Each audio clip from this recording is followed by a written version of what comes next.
Hey guys, welcome to my YouTube channel. Be sure to subscribe, like, and comment any questions you have in regards to this style or any other style you recommend a video on. As you see, I have two braids in the front, which these braids are called crow braids for crochet hair. It's recommended so that there's no gap in between the braids. That's why you have to connect it. Right now I'm just parting the hair so I can go ahead and connect the two braids in the front together, as you'll see momentarily. So as I'm connecting the two braids, I go ahead and make sure that I start off the cornrow just as if a regular cornrow. So you just braid the hair down together. Doesn't have to be even. As you see, I still have a little hair left over on the side. Doesn't have to be perfect, but as long as you make sure that you connect the two braids towards the middle. So when you're crocheting, you'll see how helpful it is on securing the gaps in between the hair. Go ahead and continue with the crow braids. You're just going to go ahead and braid the two in the front and then connect the rest in the back.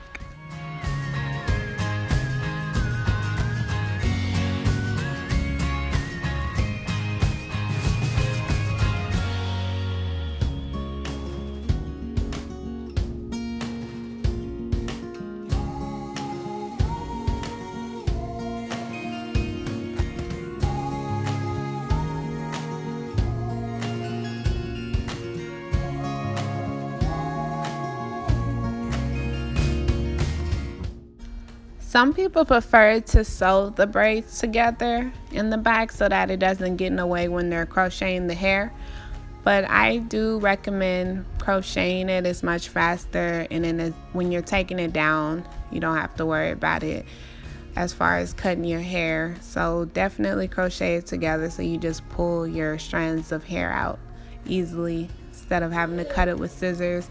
But I'm just taking the braid down since my client said it's a little tension at the bottom. Like I stated, she doesn't like the hair pulling up, so I'm just gonna go ahead and fix that for her, and I will show you how to crochet the hair together. Gonna go ahead and show you how I crochet the hair through. You take the ends and you crochet it through the opposite braid. As you see, I'm placing the ends on the opposite side and I'm crocheting it through, I'm crocheting it through, and I'm gonna go ahead and braid the two strands together so I can make sure that there's extra security and that the braid does not unravel. Now I'm gonna go ahead and do the same thing on the opposite side. So all you have to do is just crochet the hair on the opposite side, make sure the two strands are connected. And as you see, I also do have an extra piece of hair. I know it looks like string, but it's not. It's actually a piece of hair, I promise. I'm just gonna go ahead and add the hair on so I can be able to crochet the hair through. Because sometimes the hair is a little short, so it's not gonna go through all the way. It might come back out. I'm not trying to have hair sticking out or up in my client's hair, so that's why I just make sure that everything is secured and tight. The hair my client likes to use is by Freetress. It's a wand curled. I do recommend this hair. And split the hair into pieces, which is already done for you. I'm just going to go ahead and grab the first piece and get started with the crochet. I'm holding a crochet needle, which you can definitely purchase at your local beauty supply store. It's about 99 cents. So I like to use the double knot method. Some people do use the single knot, but just to make sure that the braid or the hair is actually secured into the braid, I just make sure that it's double knotted. I don't like to use as much hair because also my client doesn't like a lot of hair. So unless a client recommends or has a request for a lot of hair, I don't use as much. Typically we use about 3 packs. Less hair in the back, more hair in the front because the braids are much longer and skinnier. So I have to make sure that there's not any gaps or anything like that.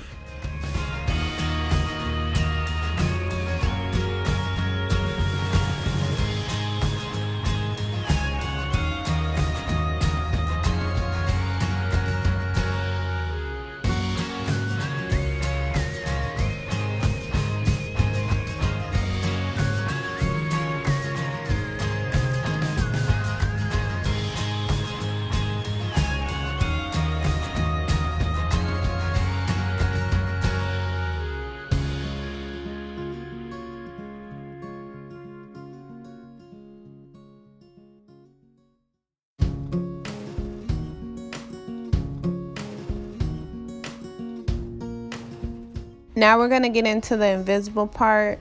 So with the invisible part, you're going to have to use smaller strands of hair because you want the part to look more realistic. So the smaller the strands are, the easier it is for it to actually have pieces of hair that looks like it's coming out of the scalp. So what I'm doing right now is just doing the double strand method, just like I've done throughout the whole head. Once I crochet the needle through the braid, I just latch the hair on, as you see. Then I crochet the braid through, and I'm gonna get the two pieces, go through once, twice for that double knot method. Then I'm gonna grab one strand of hair, as you see it's two pieces, and I'm gonna make sure that the crochet needle is on the opposite side. So whatever side you want the hair to fall on, you're gonna crochet it through that side. So I'm gonna grab onto the hair, place it on the latch, and crochet it through the braid. And it falls over the braid, so once it falls over, it's hiding the braid and it's going through, so it's coming out naturally, which you'll see the end results, of course. But that's how you do the invisible part. It's a real easy method I like to use. I don't really like knots. I do like crochets, but when it comes to knots, I'm just not here for it. So I'm just going to show you one more time how I do the knotless, well, the invisible part method. So latch the hair on, go through once, twice, knot it, make sure it's tight, grab one strand of hair, make sure the needle is on the opposite side, make sure you open the latch as well, opposite side, and crochet it through.